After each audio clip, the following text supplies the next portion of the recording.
Hola y bienvenidas y bienvenidos a opositas.com. Hoy dedicamos una mini sesión especial, sobre todo para comentar algunas dudas y algunos comentarios que se han ido remitiendo a partir de la realización del simulacro del día 4 de agosto y particularmente en lo que respecta al supuesto práctico. Entonces, tras una recopilación de aquellas preguntas que han suscitado mayor complejidad o que no han sido del todo comprendidas, vamos a ir explicando una a una estas cuestiones. Como digo, en base a los comentarios que se nos han remitido, vamos a centrarnos en las preguntas 1 y 2, en primer lugar. Luego comentaremos también brevemente las preguntas 6 y 7, la 11, la 12, la 15 y la 17. ¿De acuerdo?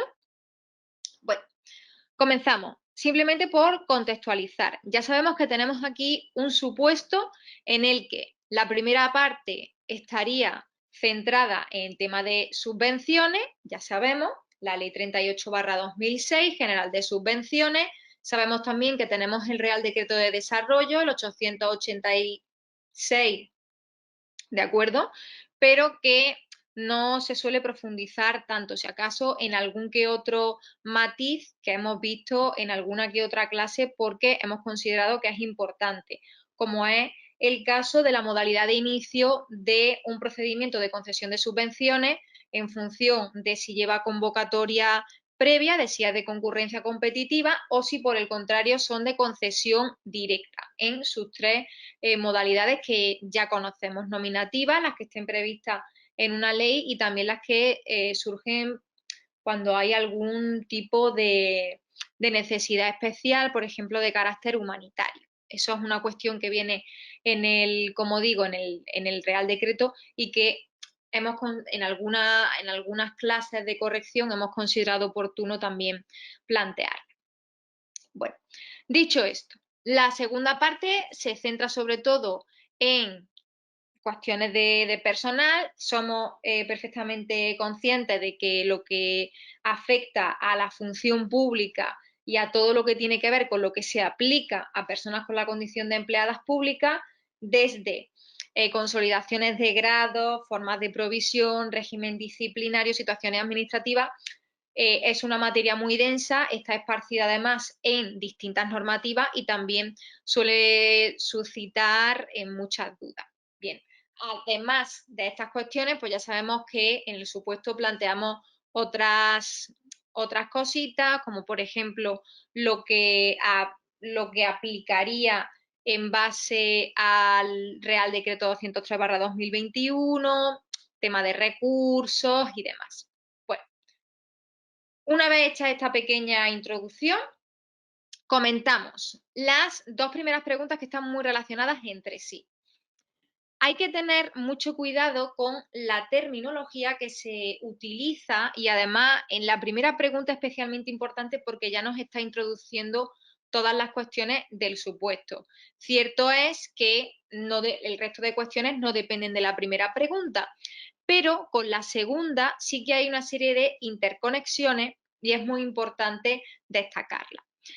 Se nos está preguntando por el tipo de acto que constituye la convocatoria del programa de subvención. Tipo de acto. Y esto es una cosa muy importante que aunque se plantea en clases teóricas normalmente, también tenemos que tenerlo presente en un supuesto práctico. Hay que diferenciar entre tipo de acto, que sería lo mismo que preguntar como qué rango tiene, qué categoría tiene a nivel, digamos, intrínseco, por así decirlo, y por otro lado, la forma que reviste un acto. La forma que reviste un acto que normalmente nos remitimos a la ley 50/1997 del gobierno, que es donde tenemos esa jerarquización de tipos de actos que se derivan de los órganos ejecutivos, de los órganos de gobierno. Aquí se nos está preguntando por tipo de acto, qué rango tendría ese acto, no por la forma del acto, que es una cosa muy importante. De Las alternativas que tenemos en esta primera pregunta, la orden ministerial es una forma de acto, no un tipo de acto, no un rango, ¿de acuerdo? Porque hemos observado que algunos habíais cogido de forma automática la orden ministerial. Para empezar, por el tipo de pregunta ya se nos excluiría la orden ministerial, pero es que además hay otra cuestión muy importante, que es que se nos pregunta específicamente por la convocatoria. Nosotros sabemos que unas subvenciones, y además así lo habéis apuntado, se aprueban por orden ministerial. Claro, efectivamente se aprueban por orden ministerial, pero ¿qué es exactamente lo que se aprueba por orden ministerial? Las bases reguladoras, que no son lo mismo que la convocatoria. Las bases reguladoras se aprueban por orden ministerial, pero estas pueden o no pueden llevar aparejada la convocatoria. Hay programas en los que, si son repetitivos, se aprueban las bases reguladoras y luego, a medida que se van sacando convocatorias de ese mismo programa, las convocatorias se aprueban aparte. En algunas ocasiones, cuando son simplemente una subvención puntual, puede que las bases reguladoras y la convocatoria vayan en el mismo acto. Sin embargo, a efectos de preguntas, solo podemos contestar que se aprueba por orden ministerial las bases reguladoras, porque en la Ley General de Subvenciones no hace referencia a que la convocatoria se apruebe por orden ministerial. Puede ir incluida en las propias bases reguladoras, pero no tiene por qué ser así. Si nos preguntan de forma diferenciada por la convocatoria, siempre se va a contestar que es un acto administrativo, al igual que sucede con otro tipo de convocatoria. La convocatoria de un proceso selectivo también es un acto administrativo. Esto, por lo tanto, muy importante. Diferenciar si se nos pregunta por tipo de acto a efectos de rango o por forma del acto. Esto, a su vez, y puede que en este momento haya confusión cuando estamos planteando estos conceptos. ¿Qué sucede? Que es que la orden ministerial puede tener o bien rango de reglamento, que sería una disposición, o bien rango de acto administrativo, que sería una resolución. Esto ya son cuestiones mucho más complejas que no van a entrar en un supuesto práctico. Aquí lo que sí que quiero que quede claro es que lo que se aprueba por orden ministerial son las bases reguladoras, de acuerdo con el artículo 17 de la Ley General de Subvenciones. La convocatoria no está previsto de forma específica que se aprueben por orden ministerial, precisamente por eso, porque o bien pueden ir en la misma orden en la que van las bases reguladoras, pero se podrían aprobar en una resolución aparte, y esa resolución aparte tiene la condición de acto administrativo. Por lo tanto, identificamos convocatoria con acto administrativo. También, precisamente por esta confusión y esta equiparación entre bases reguladoras y convocatorias, que no son lo mismo, se han planteado algunas dudas con respecto a la pregunta número 2. Aquí lo que se quiere recurrir son las bases de reguladoras de las subvenciones. ¿Qué pasa? Las bases se aprueban por orden ministerial. Cuando estamos hablando de bases reguladoras y por una orden ministerial, esto tiene rango de reglamento o, en algunas ocasiones, tiene también lo que se denomina como otras disposiciones de carácter normativo. Entonces, yo sé que esto es muy complejo y que lo más seguro es que no vayan a incidir en estas cuestiones tan de detalle.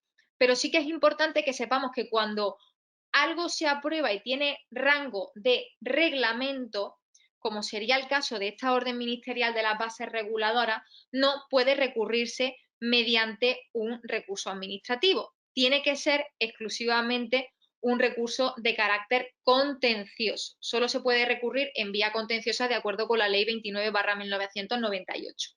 Entonces, es muy importante, como se nos están preguntando por las bases que sí que se aprueban por orden ministerial y que tienen ese rango de reglamento, no de acto administrativo, pues entonces solo podremos recurrirla mediante recurso contencioso. Si por el contrario hubieran seguido preguntando por la convocatoria, sí que se podría efectivamente interponer recurso administrativo o bien recurso contencioso, pero simplemente para que tengamos estos matices en cuenta. Aquí, más que a nivel de detalle, lo que queríamos que quedase claro es esa distinción entre bases reguladoras y convocatoria, que no son lo mismo. Pueden ir aprobadas dentro del mismo acto o de la misma disposición, pero no son lo mismo. Por lo tanto, no vamos a hacer esa equiparación. ¿De acuerdo? Bien. Otra cuestión que se preguntaba, y pasamos a la pregunta número 6, era la inscripción de los apoderamientos. Aquí simplemente se comentaba acerca de un matiz que se planteaba tanto en la Ley 39/2015, luego ya sabemos también que se desarrolla un pelín en el Real Decreto 203/2021, y es que se hablaba en la Ley 39 de que se inscribirán al menos los efectuados apud acta. En cualquier caso, ese al menos no invalida que todos los efectuados apud acta, ya sea presencialmente o electrónicamente, sean los que se van a inscribir en el registro electrónico de apoderamientos, porque de las alternativas que tenemos, todo tipo de apoderamientos no, porque la propia ley no establece que sean todo tipo, sino al menos los efectuados apud acta, ya sea presencial o electrónicamente. De las alternativas, solo tendríamos que excluir la A porque las otras sí que están previstas de forma específica en la normativa. Por otro lado, en la pregunta número 7, que sí que es cierto que hemos visto alguna cuestión que hacía referencia a que la gestión concreta correspondería a una dirección general de gobernanza pública que depende o está adscrita al Ministerio de Hacienda. Aquí nos tenemos que atener necesariamente a la terminología expresa que tenemos en el Real Decreto 203/2021, que prevé de forma expresa y literal que se gestiona el registro electrónico de apoderamientos de la AGE desde el Ministerio. En este caso se utiliza la terminología propia de la estructura ministerial que teníamos en aquel entonces, que era política territorial y función pública.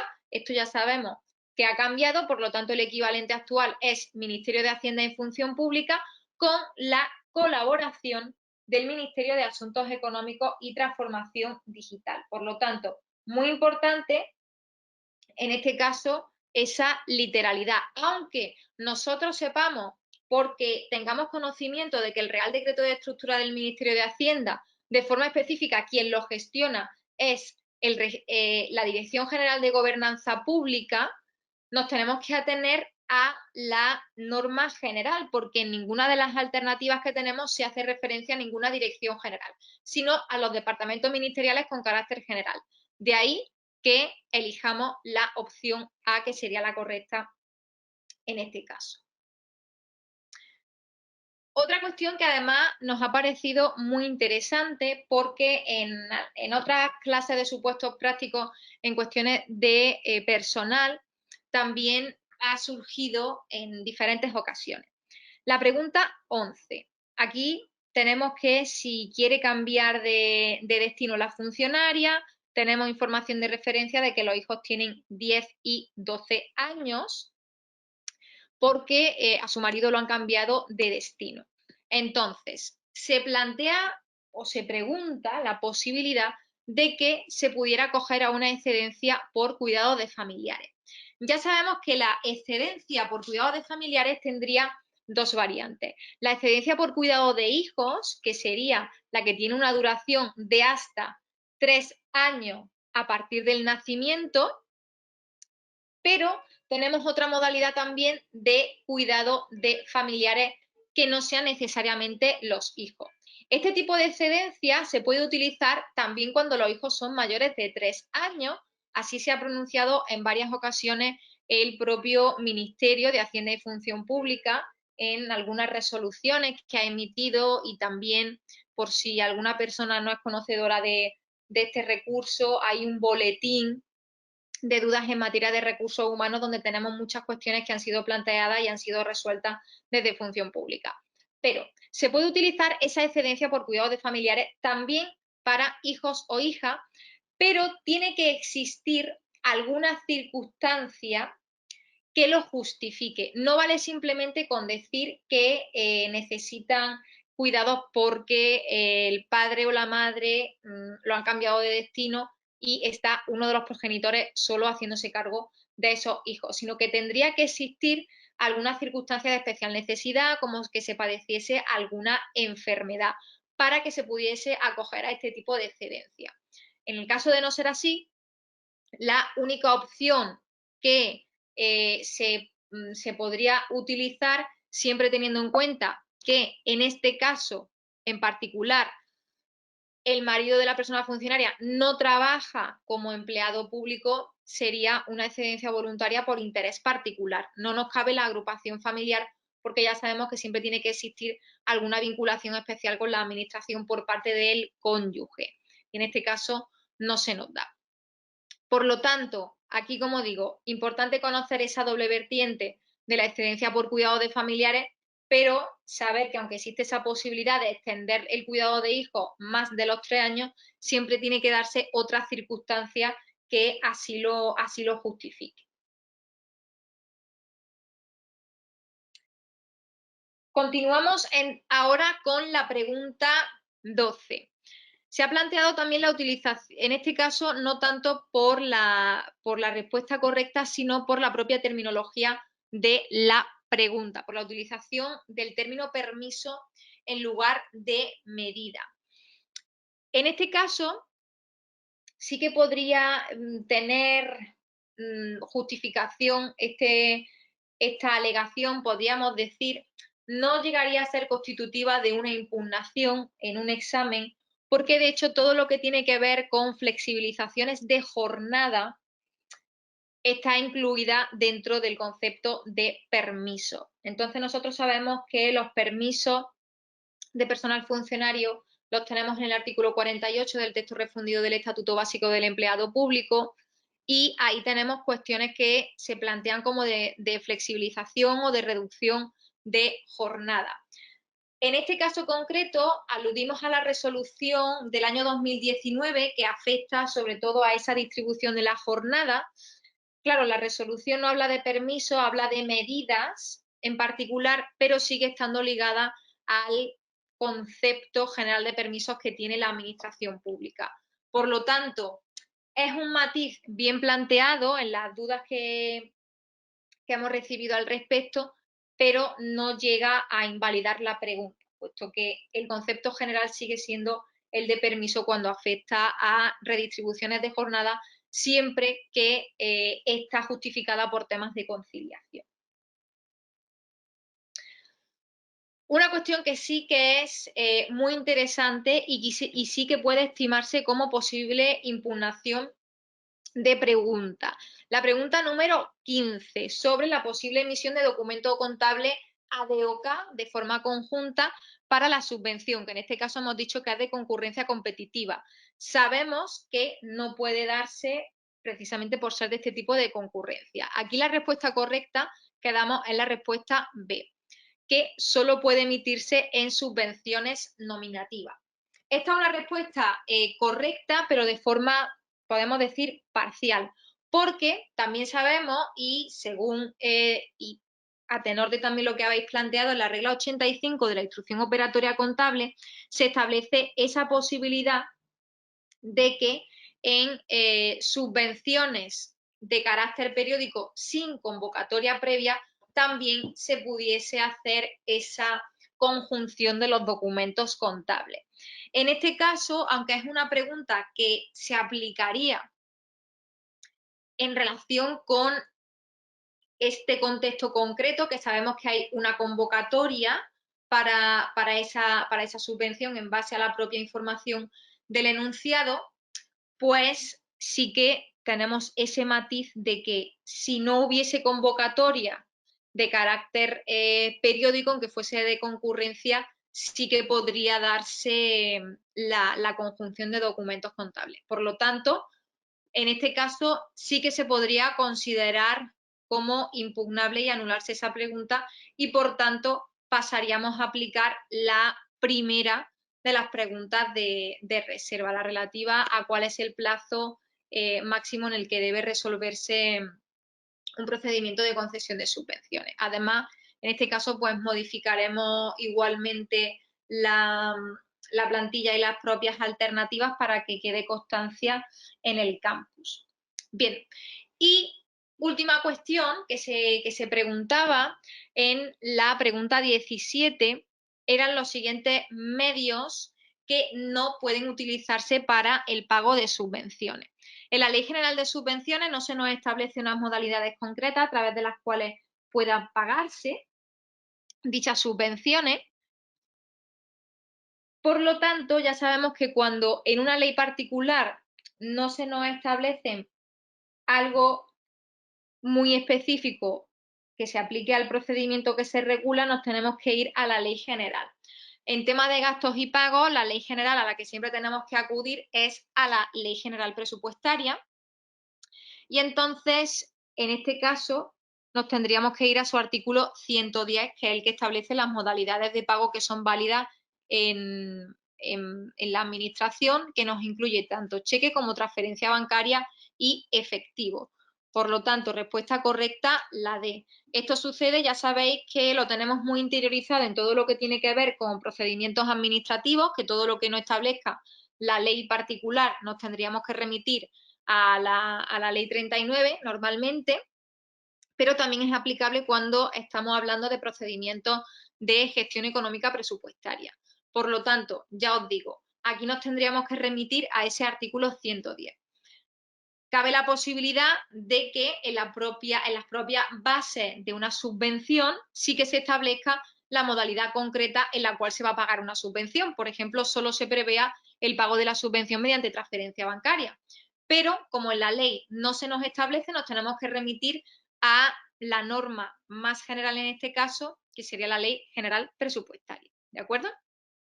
Entonces, con esto, ya os digo, son los comentarios que nos han ido llegando de distintas impresiones, confusiones que han podido surgir a medida que a raíz de hacer el supuesto se ha ido corrigiendo o no quedó, o cuando se estaba haciendo no quedaba claro del todo. Muy importante, en este caso, como digo, leer muy bien las preguntas, que la inmensa mayoría de fallos que se producen son por no leer bien las preguntas y luego también por querer aplicar algo que se sabe que se realiza de una manera, pero que no es lo que viene específicamente en la normativa. Muchas veces también por práctica, si ya se está trabajando en la administración, se tiene conocimiento de una cosa que se sabe que se hace de una manera, pero luego en la normativa no viene exactamente así. Entonces no nos podemos tampoco dejar llevar demasiado por eso, porque la única garantía que tenemos en un examen de estas características es atenernos a la ley en el mayor grado posible, a través de la literalidad, siempre que tengamos las propias alternativas y la propia pregunta esté muy pegada a dicha literalidad. Por mi parte, quedan por lo tanto zanjadas todas estas cuestiones que se habían planteado. Ya sabemos, la pregunta 15 sí que sería susceptible de impugnación o anulación por esa interpretación que se puede hacer con respecto a la regla 85, por lo tanto se aplicaría la primera pregunta. El resto de preguntas y dudas que habéis estado planteando con ellas, yo espero que haya quedado claro con esta explicación cuál es su sentido y cómo habría que interpretar y aplicar la normativa en este caso. Así que por mi parte os deseo que os sea muy productivo el estudio que queda hasta el examen, que está muy cerquita. Os mando muchísimo ánimo y nos vemos en la próxima sesión en opositas.com.